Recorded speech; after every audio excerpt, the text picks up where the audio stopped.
Web coding with Bilal में मैं आपका दोस्त, आपका टीचर बिलाल। स्टूडेंट्स, हम यूआई इवेंट्स इन जावास्क्रिप्ट पढ़ेंगे। इससे पहले जितने भी हमने इवेंट पढ़े हैं, आई होप आपने उनकी प्रैक्टिस की होगी। ये इंतहाई इम्पोर्टेंट कॉन्सेप्ट्स हैं जावास्क्रिप्ट के। आज हम यूआई इवेंट पढ़ते हैं। यूआई इवेंट्स क्या हैं? UI events are the following types. Students, जो इम्पोर्टेंट टाइप हैं वो मैं आपको इधर बता देता हूँ। Error, it fires when error happened. Load, जब पेज लोड हो तो ये इवेंट जो है यूज़र इंटरफेस का हो जाए। रीसाइज, ये क्या है? When we resize our windows it works. Scroll का क्या है? When we scroll bar it works. और सिलेक्ट क्या है? When you select any text it works. ये 5 इवेंट्स से एरर, लोड, रीसाइज, स्क्रॉल और सिलेक्ट। इस पहले हम एरर को देख लेते हैं, फिर लोड का देख लेंगे, रीसाइज का आउटर इनर फंक्शन से हम काम चला लेंगे, मेथड से, जो आउटर इनर मेथड है इसका, इससे काम चला लेंगे। और स्क्रॉल और सिलेक्ट को सिंपल ही रखेंगे। चलते हैं प्रैक्टिकल की तरफ और उधर जाके बेहतर अंदाज में हम इसको समझते हैं। सबसे पहले हम इमेज ले लेते हैं, इमेज। और हमें पता है कि इमेज का कोई ना कोई सोर्स होता है। हम HTML में लेंगे इमेज का सोर्स है। हमें सोर्स नहीं पता, एक फंक्शन बना लेते हैं। सबसे पहले मैं इनका नाम लिख लेता हूँ XYZ। अब मैं इधर अलर्ट देता हूँ कि अगर एरर आ जाए तो ये अलर्ट आ जाए। ये इमेज है तो हम कहेंगे इमेज डज नॉट लोड। अगर इमेज के लोड होने में एरर आ जाए तो हम एक ऑन एरर फंक्शन लगाएंगे, ऑन एरर। और ये हम लिख देंगे कि XYZ एक हमारे पास फंक्शन है, ये रन हो जाए जब क्या हो? एरर है। मैं इसको ओपन इन ब्राउज़र करता हूँ। अब मैंने क्या किया कि एक इमेज का लिया, अभी ये लोड हुआ, इसने एरर क्यों दिया मुझे? इसने एरर इस वजह से दिया कि मैंने कहा कि ये इमेज है मेरा, अगर इसमें एरर आए तो ओन एरर, क्या ओन एरर मैंने जो है इवेंट यूज़ किया तो ये फंक्शन रन हो जाए। फंक्शन क्या था कि मुझे अलर्ट दो कि इमेज डज नॉट लोड, कि यहाँ जो है इमेज का पाथ नहीं है, इमेज लोड नहीं हुआ। लिहाजा जब हमने इसको लोड किया तो इसने क्या किया? इमेज डज नॉट लोड, ये हमारे पास एरर आ गया। दूसरा फंक्शन हमने पढ़ा था लोड। ये बॉडी में हम फंक्शन यूज करेंगे। जब पेज लोड होता है, बॉडी लोड होती है, तो इधर करेंगे ऑन लोड। लोड पे क्या हो? ये फंक्शन रन हो। हम इधर लिख देते हैं पेज लोडेड। इसको रिफ्रेश करें और ऑन पेज ऑन लोड, जब ये लोड हो तो XYZ फंक्शन रन हो जाए। समझ आ रही है ना कि जो लोड होगा वो बॉडी, यानी कि पेज लोड हो, इस वजह से ये जो है हमने इवेंट ये बॉडी में यूज़ किया। अब इसको रिफ्रेश करें, जब पेज लोड हो तो ये फंक्शन रन हो, ये इवेंट रन हो। इसके पीछे जो फंक्शन है इवेंट के, इस इवेंट की वजह से वो हमारा फंक्शन रन हुआ। तो ऑन लोड पे क्या रन हो? ऑन लोड पे ये रन हो कि मैंने कहा कि एक अलर्ट है, सिंपल सा फंक्शन है, वो रन हो जाए। इसके बाद हमने देखा था स्क्रॉल। ऑन स्क्रॉल पे मैं कह रहा हूँ कि ये रन हो। इधर मैं मैसेज लिख देता हूँ, यू स्क्रॉल दी स्क्रॉल बार। तो इसके लिए मुझे टेक्स्ट चाहिए होगा, पैराग्राफ के अंदर मैं टेक्स्ट ले लेता हूँ और इसको कॉपी पेस्ट करते हैं, क्योंकि ये हमें काफ़ी ज़्यादा चाहिए होगा ताकि हमारी इस पेज पे स्क्रॉल बार बन सके। अभी ये स्क्रॉल बार नहीं बनेगी।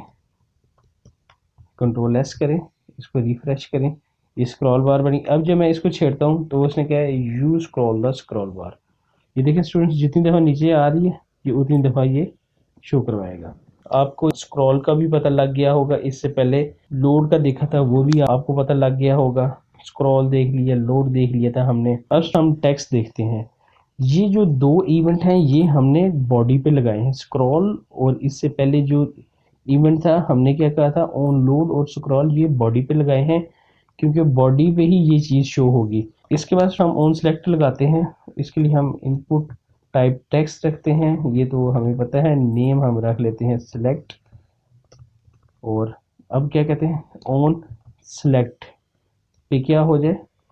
ये फंक्शन रन हो जाए। इधर आप फंक्शंस का नाम लिख लें, on select you select the text. अब हमने क्या कि इधर जो लिखेंगे जब उसको सिलेक्ट करेंगे, ऑन सेलेक्ट, इसके अंदर जब हम टेक्स्ट लिख के सिलेक्ट करेंगे तो ये फंक्शन रन हो जाएगा। कंट्रोल एस करें, इसको रिफ्रेश करें।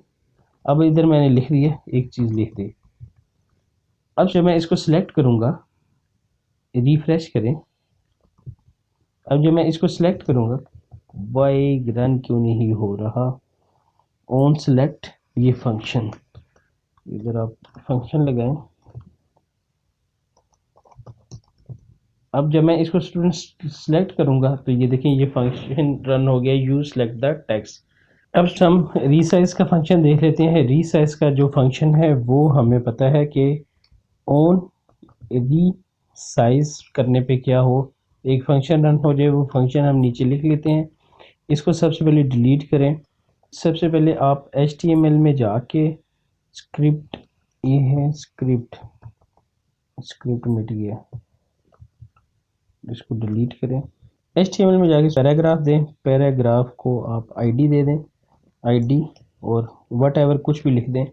इधर हम लिख देते हैं रीसाइज। अब हम जावास्क्रिप्ट में जाके एक फंक्शन बनाते हैं। फंक्शन जो है इसका नाम चेंज कर देते हैं। इसको हम दे देते हैं फंक्शन XYZ और इसके अंदर क्या लिखते हैं, एक वेरिएबल लेते हैं। सबसे पहले वेरिएबल ले लेते हैं x। विंडोज़ का ऑब्जेक्ट हम लेते हैं डॉट इनर हाइट और एक वेरिएबल y लेते हैं। इसको हम लेते हैं विंडोज़ के ही ऑब्जेक्ट के साथ हो डॉट आउटर। इसके बाद हम एक वेरिएबल ले लेते हैं z के अंदर हम क्या करते हैं, इसके अंदर पहले स्ट्रिंग लेते हैं, हाइट इसकी लिख देते हैं, हाइट इज कंकैटिनेट करें इसको x, दोबारा एक स्ट्रिंग लें एंड दोबारा कंकैटिनेट करें। ये मैं आपको बता रहा हूँ स्टूडेंट्स हो क्या रहा है, ये मैं भी बताता हूँ आपको। विथ इज पहले हाइट आएगी y की जगह और फिर इधर विथ आ गई। क्योंकि मैंने ऑन रीसाइज की इवेंट यूज़ करना है, इसके जब मैं रीसाइज करूँगा पेज तो उसके साथ ही मुझे डायनेमिकली इसकी वैल्यूज़ मिलेंगी।